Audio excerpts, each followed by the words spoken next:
آپ سن رہے ہیں سر داستان کی سریلی پوڈ کاسٹ۔ زندگی لگے غزل کے جیسی سرداستا جو گاؤں میں بھی۔ سر داستان ایک ہفت روزہ بچوں کا رسالہ ہے جو ہر نئی کہانی کے ساتھ ایک تازہ ترین پوڈ کاسٹ بھی شائع کرتا ہے۔ سر داستان کی یہ podcast Head Start School کے تعاون سے بنائی گئی ہے۔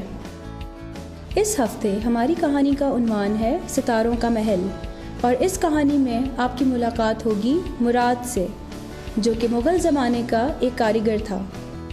کاریگر آرٹیزن یا کرافٹس پرسن کو کہتے ہیں۔ مراد کی کہانی سننے کے بعد ہمارے کچھ ریڈرز نے ہم سے سوال کیا کہ مغلیہ دور کی عمارتوں اور آج کل کی عمارتوں میں کیا فرق ہے؟ اس سوال کا جواب تو صرف کوئی ایکسپرٹ دے سکتا ہے۔ میرا نام کامران حسن ہے اور میں ایک آرکیٹیکٹ یعنی ماہر فن تعمیرات ہوں۔ مغلوں کے زمانے میں اور آج کل کے آرکیٹیکچر یا فن تعمیر میں کیا فرق ہے، آج ہم اس بارے میں کچھ بات کریں گے۔ پہلے وقتوں کی عمارتیں پتھر، اینٹیں اور مٹی کے گارے سے بنا کرتی تھیں، جو کہ بہت مضبوط مٹیریل نہیں ہوتا تھا، جس کی وجہ سے عمارتوں کو مضبوط کرنے کے لیے 3 فٹ موٹی دیواریں بنائی جاتی تھیں، اور بڑے بڑے ہال کی چھتیں بھی بغیر کسی سہارے کے نہیں بن سکتی تھیں، اور تھوڑے تھوڑے فاصلے پر ہمیں ستون یعنی کالم یا پلر دینا پڑتے تھے۔ مثلاً اگر ہم بادشاہی مسجد کا ہال دیکھیں تو اس میں ذرا ذرا سے فاصلے پر ہمیں ستونوں کی قطاریں نظر آتی ہیں، جنہوں نے ساری چھت کو سہارا دیا ہوا ہے۔ پھر جیسے جیسے علم نے ترقی کی اور تحقیق اور ریسرچ کا عمل آگے بڑھا، نئے نئے کنسٹرکشن مٹیریلز مثلاً سیمنٹ، سٹیل، سریا، کانکریٹ وغیرہ ایجاد ہوئے، اور عمارتیں بھی جدید طرز پر بننے لگیں۔ مثلاً فیصل مسجد کو دیکھیے، اس کا اتنا بڑا ہال بغیر کسی ستون کے کھڑا ہے۔ آج کل کی عمارتوں کی دیواریں بھی 3 فٹ کے بجائے صرف 9 انچ موٹی ہوتی ہیں۔ عمارتوں کی تعمیر کے لحاظ سے انسان نے بہت ترقی کی ہے، مگر رہی گھروں کو سجانے کی بات، اس لحاظ سے مغلوں کا مقابلہ آج تک کوئی بھی نہیں کر سکا۔ موجودہ دور میں ہم پینٹ یا تصویروں کو فریم کر کے یا رنگین وال پیپر سے اپنے گھر کو سجاتے ہیں۔ مغلوں کے پاس ایسا کچھ نہیں تھا۔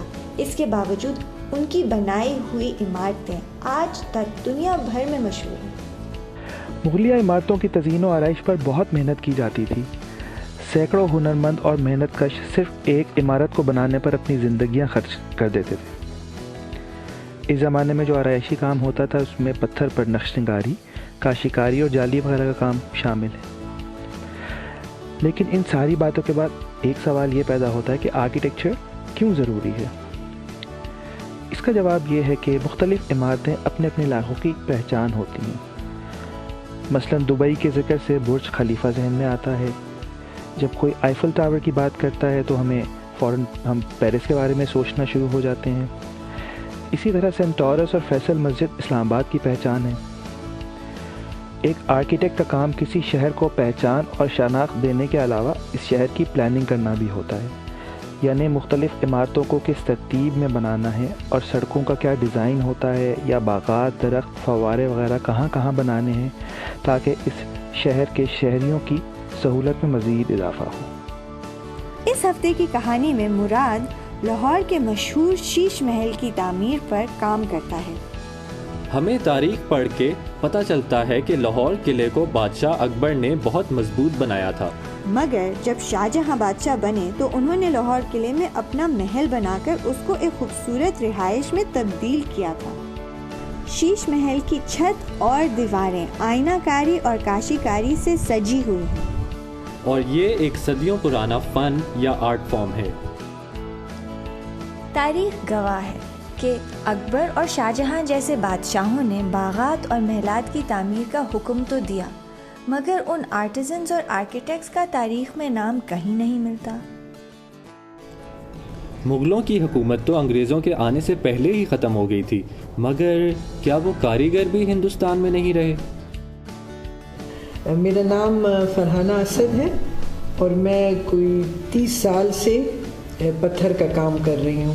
جب میں نے ریسرچ شروع کی تو مجھے پتہ چلا کہ یہ تو 1500 صدی کا فلورنس کا یہ ایک وہ ہے ہنر ہے۔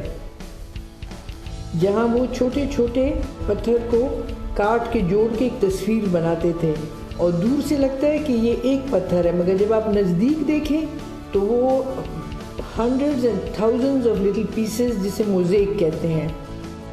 ویسے تو یہ موزیک رومن زمانے سے موزیک بن رہا ہے، جو اصلی موزیک ہوتا ہے تو وہ اس زمانے میں بنتا ہے۔ موزیک کا مطلب کہ چھوٹے چھوٹے ٹکڑے لے کے ایک تصویر بنانا، مگر پھر 15th سینچری میں 16th سینچری میں فلورنس میں ایک بہت ریفائنڈ آرٹ اس سے بن گیا، مطلب پھر زیرو سپیس بن گیا، اور دور سے لگتا تھا کہ یہ ایک پیس ہے۔ وہاں سے شاہ جہان جب تاج محل بنا رہا تھا تو تاج محل کا جو اسپیشل سٹون ہے اس میں سے کچھ سٹون اٹلی سے آیا تھا۔ آپ دیکھیں کہ کس قسم کی یہ آرٹسٹک جرنی تھی کہ جب وہ پتھر وہاں سے آیا اور انہوں نے پھر دیکھا کہ فلورنس میں یہ کام ہو رہا ہے، تو ساتھ ساتھ 15th-16th سینچری میں ہندوستان میں، جبکہ پاکستان اور ہندوستان ایک تھا، تو پرچم کاری کا ہنر شروع ہو گیا۔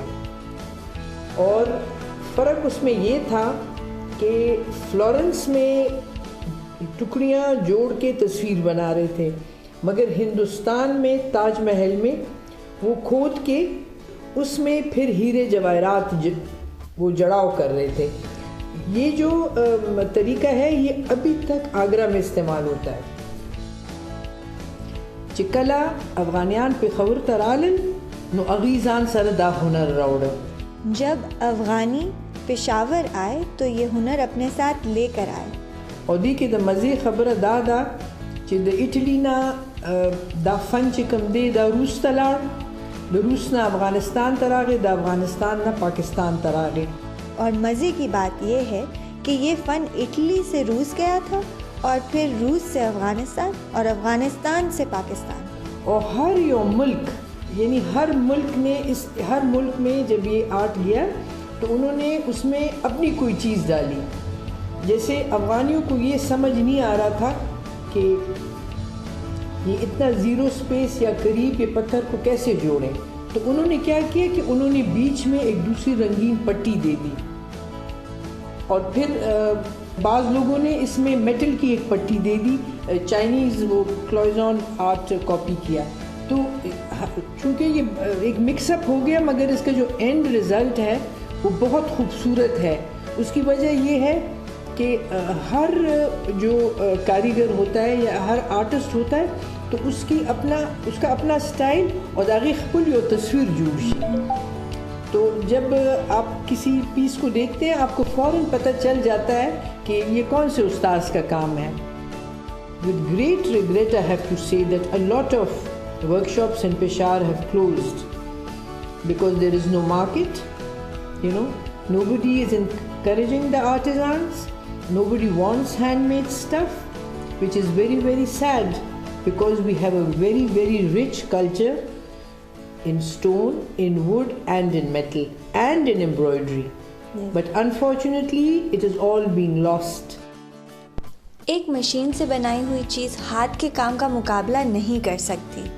جیسے شیش محل، لاہور فورٹ اور شالیمار گارڈنز کی خوبصورت کاریگری ہماری شناخت بن چکی ہے، اسی طرح اس دور کے کاریگروں اور ماہرین کا کام آنے والی نسلوں کی شناخت بن سکتی ہے۔ مگر اس کے لیے ہمیں پاکستان بھر کے کاریگروں کی قدر کرنی ہوگی اور ہاتھ سے بنائی ہوئی چیزوں کو خرید کر ان کی حوصلہ افزائی کرنی ہوگی۔ سر داستان پوڈ کاسٹ سننے کا بہت شکریہ۔ ہم ہیں آپ کے میزبان ندیم مرتضیٰ اور موسیٰ جاوید۔